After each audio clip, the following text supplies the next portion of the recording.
നമ്മൾ നിവസിക്കുന്ന ഈ ഭൂമിയിൽ തന്നെ, ഇവിടെ ഫൈസൽ മൗലവി ഈ മുകളിൽ പോസ്റ്റ് ചെയ്ത പുസ്തകത്തിന്റെ ഭാഗത്ത് കണ്ടില്ലേ, മനുഷ്യൻ ജീവിക്കുന്ന ഇതേ ഭൂമിയിൽ തന്നെ വസിക്കുന്ന ജീവിവർഗമാണ് ജിന്നുകളും. ഇതേ ഭൂമിയിൽ തന്നെയാണ്, അവർ വേറെ ഒരു ഗ്രഹത്തിലും ജീവിക്കുന്നില്ല എന്നൊക്കെ നമ്മൾ പറയാൻ പോണോ? അതിനൊക്കെ വല്ല തെളിവുണ്ടോ? അസ്സലാമു അലൈക്കും വറഹ്മത്തുള്ളാഹി വബറകാതുഹു.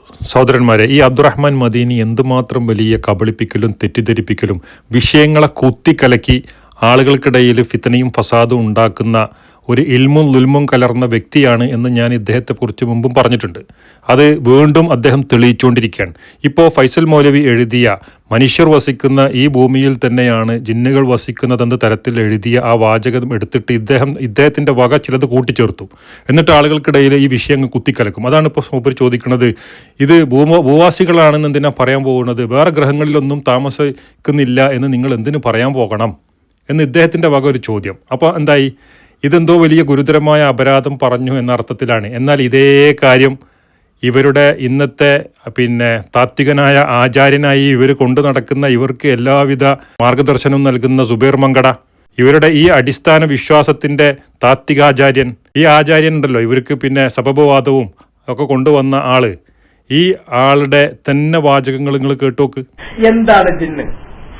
ജിന്ന് എന്ന് പറയുന്നത് മനുഷ്യൻ എന്നത് അള്ളാഹു സൃഷ്ടിച്ച ഒരു പ്രത്യേക സൃഷ്ടി വിഭാഗമായതുപോലെ മനുഷ്യന്റെ മുമ്പ് അള്ളാഹു സൃഷ്ടിച്ചിട്ടുള്ള, ഇപ്പോഴും ഈ ഭൂലോകത്ത് അതുപോലെ തന്നെ മറ്റു ഭാഗങ്ങളിൽ നിലനിൽക്കുന്ന ഒരു പ്രത്യേക ഒരു സൃഷ്ടി വിഭാഗമാണ്. അപ്പൊ സഹോദരന്മാരെ, ഈ അബ്ദുറഹ്മാൻ മദീനി തന്നെ ഈ സുബൈർ മങ്കടയുടെ ശിഷ്യനാണ്. അദ്ദേഹത്തിന്റെ ഗുരുനാഥനാണ് ഈ സുബൈർ മങ്കട. അദ്ദേഹത്തിന്റെ പാണ്ഡിത്യവും അദ്ദേഹത്തിന്റെ അറിവും കഴിവും ഒക്കെ ഇദ്ദേഹം വാചാലനാകുന്നത് ഈ ഗ്രൂപ്പിൽ തന്നെ നമ്മൾ കേട്ടതാണ്. അപ്പോൾ അദ്ദേഹം വളരെ വ്യക്തമായി പറഞ്ഞു, ഈ ഭൂലോകത്ത് നിലനിൽക്കുന്ന സൃഷ്ടി വിഭാഗമാണ് ആര്? ജിന്നുകൾ എന്ന് അദ്ദേഹത്തിന്റെ വോയിസിൽ വളരെ വ്യക്തമായി പറയുന്നത് നിങ്ങൾ കേട്ടല്ലോ. എന്താ അദ്ദേഹം പറയുന്നത്? എന്താണ് ജിന്ന്? ജിന്നെന്ന് പറയുന്നത് മനുഷ്യൻ എന്നത് അള്ളാഹു സൃഷ്ടിച്ച പ്രത്യേക സൃഷ്ടി വിഭാഗമായതുപോലെ മനുഷ്യന് മുമ്പ് അള്ളാഹു സൃഷ്ടിച്ച ഈ ഭൂലോകത്ത് മറ്റു ഭാഗങ്ങളിൽ നിലനിൽക്കുന്ന ഒരു പ്രത്യേക ജന്തു സൃഷ്ടി വിഭാഗമാണ്.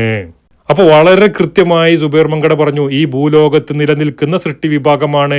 ഇനി ഇദ്ദേഹം പറയുന്നുണ്ട് മറ്റു ഭാഗങ്ങളിൽ എന്ന് പറയുന്നുണ്ട്. അപ്പോൾ ആ മറ്റു ഭാഗങ്ങളിൽ എന്നുള്ളതിന് ഇപ്പോൾ അബ്ദുറഹ്മാൻ മദീനി ചോദിക്കുന്നത് പോലെ നമുക്ക് എന്തൊക്കെ ചോദിക്കാം? അപ്പോൾ അത്തരം ആവശ്യമില്ലാത്ത കുതർക്കങ്ങളിലേക്കും അതേപോലെ ആശയക്കുഴപ്പങ്ങളിലേക്കും അദ്ദേഹം ആളുകളെ തള്ളിവിട്ടിട്ട് കൺഫ്യൂഷൻ ഉണ്ടാക്കി ആളുകൾക്കിടയിൽ ഫിത്തനയും ഫസാദും വിതക്കാനാണ് ഈ കുതന്ത്രക്കാരൻ, ഈ കുത്തിത്തിരിപ്പുകാരൻ ശ്രമിച്ചുകൊണ്ടിരിക്കുന്നത് എന്ന യാഥാർത്ഥ്യം നിങ്ങൾ തിരിച്ചറിയുക. ഇനി സഹോദരന്മാരെ, നിങ്ങൾ കേൾക്കുക. ഈ അബ്ദുറഹ്മാൻ സലാഹിയെ വലിയ ആലിമുൽ അല്ലാമയായി തലയിലേറ്റി കൊണ്ടു നടക്കുന്ന ബുഷൈർ, സുബൈർ മങ്കടയുടെ ഇഷ്ടതോഴനും അതേപോലെ സഹയാത്രികനുമായ ഈ ബുഷൈർ ഈ ജിന്നുകളെക്കുറിച്ച് പറയുന്നത് നിങ്ങളൊന്ന് കേട്ടു നോക്ക്. അതിനുശേഷം അബ്ദുറഹ്മാൻ സലാഹിയുടെ വിശ്വാസം എന്ത് എന്നുകൂടെ, ജിന്നുകളെക്കുറിച്ചുള്ള അദ്ദേഹം വിശ്വസിക്കുന്നത് ഏത് രൂപത്തിലാണ് എന്നതും കൂടെ ഞാൻ നിങ്ങളെ കേൾപ്പിക്കാം. അപ്പം നിങ്ങൾക്ക് ഇതിൻ്റെ യാഥാർത്ഥ്യം എന്ത് എന്ന് ബോധ്യപ്പെടും. നിങ്ങൾ ഇവിടെ കൊണ്ടുവരുന്നത് എന്താണ്? ജിന്നും മലക്കും ഭൗതികമാണ് എന്നുള്ള വാദമാണ്, ഈ പ്രപഞ്ചത്തിലാണ്. അതാണ് ആദ്യം തിരുത്തേണ്ടത്. അപ്പോൾ കേട്ടില്ല സഹോദരന്മാരെ, ബുഷൈർ ഈ പറയുന്ന പ്രപഞ്ചത്തിൻ്റെ അകത്താണെന്ന് പറയാൻ തന്നെ പറ്റില്ല, അത് ജിന്ന് ഭൗതികമായി പോവും. അപ്പോൾ ഇവിടെ ഏതൊരു സൃഷ്ടിയും സൃഷ്ടിക്കുകയും വ്യവസ്ഥപ്പെടുത്തുകയും അതിൻ്റെതായ ഒരു ഭൗതിക വ്യവസ്ഥ ഓരോ സൃഷ്ടിക്കും ഉണ്ട്. ആ ഭൗതികതക്കനുസരിച്ച് ഏതൊരു സൃഷ്ടിയും പ്രവർത്തിക്കുള്ളൂ. അപ്പോൾ ആ ഭൗതിക വ്യവസ്ഥയിലാണ്, പ്രാപഞ്ചിക വ്യവസ്ഥയിലാണ്, ആ പ്രപഞ്ചത്തിനകത്താണ് എന്ന് ജിന്നുകളെക്കുറിച്ച് പറയാൻ പറ്റില്ല. ഈ പ്രപഞ്ചത്തിൻ്റെ പുറത്തേക്ക് കൊണ്ടുപോകണം. ആരെ? പ്രപഞ്ചാതീതനായി അള്ളാഹു മാത്രമാണ് എന്ന് പറയുന്ന ആ പ്രപഞ്ചാതീതമായ സാക്ഷാൽ ഗൈബിൻ്റെ ലോകത്തേക്ക് ആരെ കൊണ്ടുപോവുകയാണ് ചെയ്യുന്നത്? ജിന്നുകളെ കൊണ്ടുപോവുകയാണ് ചെയ്യുന്നത്. സാക്ഷാൽ ഗൈബിലേക്കാണ് ഇവർ കൊണ്ടുപോകുന്നത്. ഇതാണ് അബ്ദുറഹ്മാൻ സലാഹിയുടെ അഖീദ, ഇതാണ് ബുഷൈറിൻ്റെ അഖീദ. അപ്പോൾ ഇത് ഈ പറയുന്ന പഴച്ച വിശ്വാസം, ഇവർ രണ്ടുപേരും സഖ്യം ചേർന്ന് മുജാഹിദുകളുടെ വിശ്വാസത്തെ ചോദ്യം ചെയ്യുകയും കളിയാക്കുകയും പരിഹസിക്കുകയും ചെയ്യുന്ന ഈ പിഴച്ച വിശ്വാസമുണ്ടല്ലോ, അള്ളാഹുവിനെ പോലെ അദൃശ്യം, അള്ളാഹുവിനെ പോലെ ഗൈബ്, ഈ വിശ്വാസമാണ് ഇവരുടെ വിശ്വാസം എന്നത് ഇനി അബ്ദുറഹ്മാൻ സലാഹിൻ തന്നെ പറയണ നിങ്ങൾ കേൾപ്പിച്ചുതരാം ഞാൻ. അപ്പൊ മലക്കുകളും ജിന്നും ഒക്കെ പറഞ്ഞാൽ ആലമുൽ ഗൈബാണ്, അദൃശ്യ ലോകത്താണ്. ഖുർആനിലും ഹദീസിലുമൊക്കെ വ്യക്തമായി അത് പറയുന്നു. അതിന്റെ വെളിച്ചത്തിൽ പണ്ഡിതന്മാരൊക്കെ യാതൊരു അഭിപ്രായ വ്യത്യാസവും ഇല്ലാതെ വിവരിക്കുന്ന സംഗതികളാണ്. മലക്കുകളിൽ വിശ്വസിക്കുക എന്ന് പറഞ്ഞാൽ എന്താണ്? അത് അദൃശ്യത്തിൽ വിശ്വസിക്കലാണ്. അള്ളാഹുവിൽ വിശ്വസിക്കുന്നത് പോലെ തന്നെയാണ്. അപ്പൊ മലക്കുകളും ജിന്നുമൊക്കെ എന്ന് പറഞ്ഞാൽ ആലമുൽ ഗൈബാണ്, അദൃശ്യ ലോകത്താണ്. ഖുർആനിലും ഹദീസിലുമൊക്കെ വ്യക്തമായി അത് പറയുന്നു. അതിന്റെ വെളിച്ചത്തിൽ പണ്ഡിതന്മാരൊക്കെ യാതൊരു അഭിപ്രായ വ്യത്യാസവും ഇല്ലാതെ വിവരിക്കുന്ന സംഗതികളാണ്. മലക്കുകളിൽ വിശ്വസിക്കുക എന്ന് പറഞ്ഞാൽ എന്താണ്? അത് അദൃശ്യത്തിൽ വിശ്വസിക്കലാണ്. അള്ളാഹുവിൽ വിശ്വസിക്കുന്നത് പോലെ തന്നെയാണ്. അള്ളാഹുവിൽ വിശ്വസിക്കുന്നത് പോലെ ജിന്നിലും മലക്കിലും വിശ്വസിക്കുന്നു ഇവർ. ഇതാരാ പറഞ്ഞത്, ഇങ്ങനെ പറഞ്ഞത്, എവിടെ പറഞ്ഞത് എന്നൊക്കെ പലരും ചോദിക്കാറുണ്ട്. കേട്ടോ, പഠിച്ചോ, മനസ്സിലാക്കിക്കോ. ഈ അബ്ദുറഹ്മാൻ മദീനി, ഈ അബ്ദുറഹ്മാൻ സലാഹി ഈ വിഷയത്തിൽ ഫിത്തനയും ഫസാദും ഉണ്ടാക്കാൻ വേണ്ടി വാ തുറന്ന് അന്ന് പറഞ്ഞ പ്രസംഗമാണിത്. അപ്പോൾ അള്ളാഹുവിൽ വിശ്വസിക്കണം, ആലമുൽ ഗൈബിലും വിശ്വസിക്കണം. ഇത് രണ്ട് വിശ്വാസവും അദൃശ്യമാണ്, ഗൈബാണ്. പക്ഷേ ഈ രണ്ട് ഗൈബും അള്ളാഹുവിൽ വിശ്വസിക്കുന്നത് പോലെ തന്നെയാണോ ഈ ആലമുൽ ഗൈബിൽ വിശ്വസിക്കുന്നത്? അല്ല, അത് രണ്ടും അജഗജാന്തരം വ്യത്യാസമുണ്ട്. ഒന്ന്, ഈ പ്രപഞ്ചം, ഈ സൃഷ്ടിക്കപ്പെട്ട ആലം, ഈ പ്രപഞ്ചത്തിലെ ഉള്ള രണ്ട് സൃഷ്ടികളെപ്പറ്റി അള്ളാഹു അറിയിച്ചു തന്ന കാര്യങ്ങൾ നമ്മൾ വിശ്വസിക്കണം. കാരണം നമ്മുടെ പഞ്ചേന്ദ്രിയങ്ങൾ കൊണ്ടോ ബാഹ്യേന്ദ്രിയങ്ങൾ കൊണ്ടോ ഒന്നും മനസ്സിലാക്കാൻ കഴിയാത്ത കാര്യമാണ് ജിന്നും മലക്കും. അതുകൊണ്ട് തന്നെ അവരെക്കുറിച്ചുള്ള അറിവ് നമുക്ക് ലഭിക്കുന്നത് ഈ വഹിയിലൂടെ, പ്രവാചകൻ്റെ അധ്യാപനങ്ങളിലൂടെ മാത്രമാണ്. അപ്പോൾ സ്വാഭാവികമായും ഇത് രണ്ടും നമ്മൾ വിശ്വസിക്കണം. ഈ രണ്ട് ഗൈബും ഒരുപോലെയാണ്, അള്ളാഹുവിൽ വിശ്വസിക്കുന്നത് പോലെ തന്നെയാണോ ജിന്നു മലക്കുകളിലുള്ള വിശ്വാസം? അല്ല, ഒരിക്കലുമല്ല. അള്ളാഹുവിനെ പോലെ ഒന്നും ഒരർത്ഥത്തിലും ഒന്നിനോടും നമുക്ക് ഈ സാദൃശ്യപ്പെടുത്തി വിശ്വസിക്കാൻ പറ്റില്ല. ആ വിശ്വാസമാണ് അള്ളാഹുവിൽ പങ്കുചേർക്കലാകുന്ന വിശ്വാസം എന്ന യാഥാർത്ഥ്യം നിങ്ങൾ തിരിച്ചറിയണം. അതുകൊണ്ട് ഈ ജാതി പൊട്ടപ്പോയത്തങ്ങളൊക്കെ പറഞ്ഞു കൂട്ടിയിട്ടുള്ള ആളുകളാണ്. എന്തിനു വേണ്ടിയിട്ടാണെന്നൊക്കെ പറയണത്? ഇതൊന്നും അറിയാത്തവരോ മനസ്സിലാക്കാത്തവരോ അല്ല. ഇവരുടെ ചില അജണ്ടകൾ ആളുകൾക്കിടയിൽ അടിച്ചേൽപ്പിക്കാനും തെറ്റിദ്ധരിപ്പിക്കാനും വേണ്ടി പറഞ്ഞു പോയ അബദ്ധങ്ങളാണിതൊക്കെ. ഇനി ഇത് മാത്രമല്ല, ജിന്നും മലക്കും അവരുടെ പ്രവർത്തനങ്ങളും അദൃശ്യമാണ്, അബോധികമാണ്, കാര്യകാരണ ബന്ധങ്ങൾക്ക് അതീതമായതാണ്. അത് വഹീൻ്റെ അടിസ്ഥാനത്തിൽ മനസ്സിലാകുക എന്ന് ഇദ്ദേഹം എഴുതി തന്ന വാചകവും എൻ്റെ കയ്യിലുണ്ട്. അത് ഇൻഷാ അല്ലാഹ് ഞാൻ അടുത്തൊരു വീഡിയോയിൽ ഞാൻ ചെയ്യാം. അദ്ദേഹത്തിൻ്റെ കൈപ്പടയിൽ സ്വന്തം കൈകൊണ്ട് എഴുതി വെച്ചിട്ടുണ്ട്.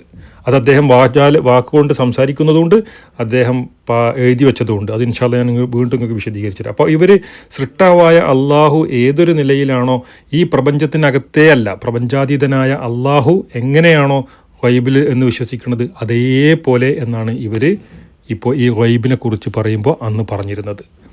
അപ്പോൾ ഇപ്പോൾ അതൊക്കെ മാറ്റി അങ്ങോട്ടും ഇങ്ങോട്ടൊക്കെ തിരിച്ചും മറിച്ചൊക്കെ ഇവർ പറയും. പരസ്പര വൈരുദ്ധ്യങ്ങൾ ഇവർ പറഞ്ഞുകൊണ്ടിരിക്കുന്നുണ്ട് എന്നുള്ള വേറെ വിഷയം. അതുകൊണ്ട് ഈ വിഷയത്തിൽ കൃത്യമായി മുജാഹിദുകളുടെ നിലപാടിൽ നിന്ന് മാറുകയും പരസ്പര വൈരുദ്ധ്യവും അപകടം പിടിച്ച ശിർക്കൻ കുഫറൻ വാദങ്ങളിലേക്ക് എത്തിപ്പെട്ടത് വാസ്തവത്തിൽ അഭിനവ കേന്നമുകാരാണ് എന്ന യാഥാർത്ഥ്യം തിരിച്ചറിയാൻ ഇത് തന്നെ ധാരാളം മതിയല്ലോ. അപ്പൊ മലക്കുകളും ജിന്നുമൊക്കെ എന്ന് പറഞ്ഞാൽ ആലമുൽ ഗൈബാണ്, അദൃശ്യ ലോകത്താണ്. ഖുർആനിലും ഹദീസിലുമൊക്കെ വ്യക്തമായി അത് പറയുന്നു. അതിന്റെ വെളിച്ചത്തിൽ പണ്ഡിതന്മാരൊക്കെ യാതൊരു അഭിപ്രായ വ്യത്യാസവും ഇല്ലാതെ വിവരിക്കുന്ന സംഗതികളാണ്. മലക്കുകളിൽ വിശ്വസിക്കുക എന്ന് പറഞ്ഞാൽ എന്താണ്? അത് അദൃശ്യത്തിൽ വിശ്വസിക്കലാണ്. അള്ളാഹുവിൽ വിശ്വസിക്കുന്നത് പോലെ തന്നെയാണ്. അള്ളാഹുവിൽ വിശ്വസിക്കുന്നത് പോലെ തന്നെയാണ്. അള്ളാഹുവിൽ വിശ്വസിക്കുന്നത് പോലെ തന്നെയാണ്. അള്ളാഹുവിൽ വിശ്വസിക്കുന്നത് പോലെ തന്നെയാണ് ജിന്നിലും മലക്കിലും ഇവർ വിശ്വസിക്കുന്നത് എന്ന് അബ്ദുറഹ്മാൻ സലാഹി ഇങ്ങനെ പറഞ്ഞിട്ട് പോലും നമ്മൾ ഇതൊന്നും എടുത്ത് ഉപയോഗിച്ചിട്ടില്ല.